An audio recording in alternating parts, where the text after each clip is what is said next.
ครับสบายดีพี่น้องปองปายอายใส่ยิงก้าวทักทายสบายดีพี่น้องไปทางฝั่งซ้ายสปปลาวพี่น้องทางโซนยุโรปแล้วก็พี่น้องประเทศไทยบ้านเฮาเนาะพี่น้องเนาะทักทายสบายดีพี่น้อง FC นะครับทั้งผู้ใหม่และกับผู้เก่าขอบคุณขอบมกขอบเจอพี่น้องปองปายคู่คนนะครับเนาะที่แวะมาเป็นกำลังแรงมกกำลังแรงเจอดูยูเซอร์สำหรับคลิปของการทำสวนองุ่นนะครับสำหรับองุ่นของเฮามื้อนี้ก็เดินทางมาฮอด183 วันผู้แล้ว183 มื้อเลยได้พี่น้องเอ้ยอัปเดตสถานการณ์องุ่นให้พี่น้องได้เห็นได้เบิ่งได้ชมนำกันเนาะพี่น้องเนาะว่าองุ่นของเฮาเนาะครับเนาะเป็นแนวเลอนะครับสวยสดงดงามขนาดเลอ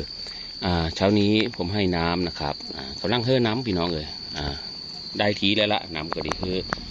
เต็มทีแล้วละกำลังปิดเนาะพี่น้องเนาะก็เลยมาถ่ายปั่นพี่น้องเบิ่งเนาะครับเนาะว่าองุ่นของเราเป็นเลยแล้วสถานการณ์นะครับเนาะหลังจากที่เราเริ่มเปลี่ยนปุ๋ยเนาะพี่น้องเนาะ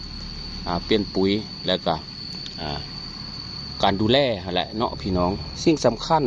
ก็คือเวลาคือผมเบาเนาะพี่น้องเนาะเรื่ององุ่นนะครับเนาะผมก็ยังมีเก่งแต่ว่าผมก็พยายามที่จะนำเสนอให้พี่น้องได้เห็นได้เบิ่งได้ส้มนะครับเนาะว่าสิ่งที่ผมกำลังทำเป็นเนลเลอร์เนลเลอร์แล้วก็อัปเดตลงไปในโลกโซเชียลให้พี่น้อง FC นะครับน้องผู้ที่ชอบนะครับชอบในการปลูกชอบในการทำองุ่นนั่นแหละศึกษาไปนำกันเรียนรู้ไปนำกันซึ่งผมเองก็กำลังเป็นคนใหม่กำลังเป็นผู้ที่กำลังศึกษาเกี่ยวกับองุ่นเนาะมันละเป็นเนลเลอร์ก็ค่อยลุ้นค่อยเบิ่งค่อยส้มเนาะพี่น้องเนาะส่วนว่าองุ่นของเฮาตอนนี้ยอดเป็นเนลเลอร์แล้วเนาะครับเนาะก็ถือว่ายังไหลอยู่ครับแต่ว่าก็ไหลแต่ว่าเขาเหี่ยวลงแล้ว ไหลแล้วก็เล็กลงนะครับไหลแล้วก็น้อยลงได้พี่น้องเอ้ยก็ถือว่าโอเคอยู่เนาะพี่น้องก็เหลืออีกมีเฮิงเนาะก็ครบ7 เดือนของการสะสมอาหารนะฮะ7 เดือนเต็มปุ๊ก็เฮาก็ต้องสะสมอาหารอย่างเต็มที่อันนี้อันที่มันแก่ใหม่ๆนี่เฮาก็ปิดนะครับเนาะแก่นี่เราปิดทิ้มเลยนะครับพี่เพื่อนเขาปิดทิ้มเลยได้พี่น้องเลยเพราะว่าใบเขาแก่แล้วเขาก็ต้องเหี่ยวต้องร่นเป็นเหลืองธรรมดาเนาะพี่น้องเนาะพี่น้องบางคนเราตกจืดเนาะอุ้ยมันเป็นเพอใบมันคืออันยุบแดงยังไปตกจืดได้พี่น้องเลยนะครับแต่ก่อนผมก็ตกจืดคือกันนั่นแหละเมื่อก่อนผมก็ไม่รู้เนาะก็ธรรมดาใบไม้เนาะพี่น้องเนาะเมื่อเขาแก่ตัวเต็มทีเขาก็ต้องล่วงหล่นเป็นเรื่องธรรมดาได้พี่น้องเอ้ยอย่าไปตื่นเต้นว่าท่านเถาะเศร้าตื่นเต้นเลยล่ะพี่น้องเอ้ย โอ้ยว่าในเลือกก็คือแล้วพ่อใหญ่ดุยก็สิว่าแล้วพี่น้องเนาะมันในเลือกอะมันใหญ่แล้วฮะนะเนาะพี่น้องเนาะยังไงต้นองุ่นของเราก็ใหญ่แล้วนะครับเท้าองุ่นของเราก็เดินทางมาถึง183 วันก็แล้ว183 มื้อเหลืองการเฮาส่งเฮาสีเนาะตอนนี้เฮาก็ยังว้าเพลลายไม่ได้ดอกพี่น้องเอ้ยถ้าเบิ้งพุละถ้าเบิ้งตอนพุ่นกิ้งเนาะถ้าเบิ้งตอนพุ่นกิ้งว่าเวลาเฮาพุ่นกิ้งแล้วเขาจะเป็นดอกเป็นมะคือเฮาบอมาฮอดตอนนั้นไปฮอดตอนนั้นพุละเฮาจังละยิ้มได้อีรอบหนึ่งเนาะแต่ตอนนี้ก็แค่ยิ้มที่ว่าไอ้ต้นใหญ่เฮาสีมีตุ๋ยแค่นี้นะครับแล้วก็ดูแลกิ่งก้านสาขาของเขาออกไปเรื่อยๆก็มื้อนี้ก็82เนาะพี่น้องเนาะพี่น้องก็ค่อยลุ้นค่อยเบิ่งค่อยชม100เท่าเลยว่า221 วันไม่บอก37กับ21มึงก็พี่น้องไส้เดือนนะฮะพี่เบิ่งพี่น้องเนี่ยผมเอาพี่น้องเบิ่งกดน้ำไส้เดือนก็ขึ้นได้พี่น้องเลยเนี่ยบุ้งก็ไส้เดือนเยอะมากนะฮะถือว่าการบำรุงรักษาดินเฮาก็ถือว่าโอเคเลยพี่น้องเบิ่งยัวยาอยู่เนี่ยไส้เดือนนะครับการบำรุงดินการให้ปุ๋ยผมถือว่าโอเคอยู่พี่น้องเพราะว่ามันมีไส้เดือนเนาะพี่น้องเนาะไส้เดือนเขามาเองตามธรรมชาติได้พี่น้องพวกนะไส้เดือนเยอะมากนะครับเนี่ยผมจะถ่ายให้พี่น้องเบิ่งเนาะเนี่ยแม่นมืดนะฮะเนี่ยนี่คือไส้เดือนในสวนองุ่นผมนะครับผมไม่ได้เลี้ยงนะฮะ เว้าง่ายก็คือเฮาไม่ได้เหลงดอกแต่ว่าพ่อดินเฮาดีพอดินเราดีนะฮะดินดีไส้เดือนเข้ามาเองนะครับไส้เดือนเข้ามาเองได้พี่น้องเลยเฮาดูแลเขาเนาะเฮาดูแลดินนั่นแหละพี่น้องตรงๆเลยเฮาดูแลดินดีไส้เดือนเขาก็มาพอเฮาเปิดน้ำเนาะเฮาเปิดน้ำมันท่วมนะ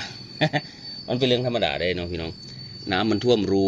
ไส้เดือนก็ต้องขึ้นมันบอกพี่น้องยั่วเยี้ยเลยครับพี่น้องพวกอย่าไปว่าพญาติได้หลายคนอ่านแล้วไม่รู้จักก็จะว่าโอ้พญาติถือว่าพญาติเพลอไส้เดือนน้อยเนาะครับไส้เดือนตัวเล็กๆนะครับอันนี้ก็คือเป็นผลที่เฮาดูแลดินเนาะพี่น้องเป็นผลที่เราดูแลดินเมื่อดินดีไส้เดือนก็มาอยู่แม่นบอกพี่น้องถ้าไส้เดือนมาอยู่เราก็สบายใจได้แม่นบอกมันเป็นไปนานได้สำหรับการดูแลทางใบก็ยังถือว่าเป็นเรื่องปกติพี่น้องผมก็ไม่ได้เพื่อเลยได้ก็ฉีดพ่นปกตินะครับฉีดพ่นปกติไม่มีอะไรพิเศษแต่แค่เฮาพยายามที่จะเปลี่ยนปุ๋ยเนาะมีว่าพยายามและเปลี่ยนแล้วนะครับเปลี่ยนปุ๋ยเพื่อที่จะให้เขาปรับตัวเนาะปรับตัวใส่ปุ๋ยเปลี่ยนปุ๋ยสะสมอาหารอะไรเนาะพี่น้องเพื่อให้เขาปรับตัวเพื่อคือเป็นไว้แท้5 เดือนครึ่งนี่เป็นแล้วโยเนาะ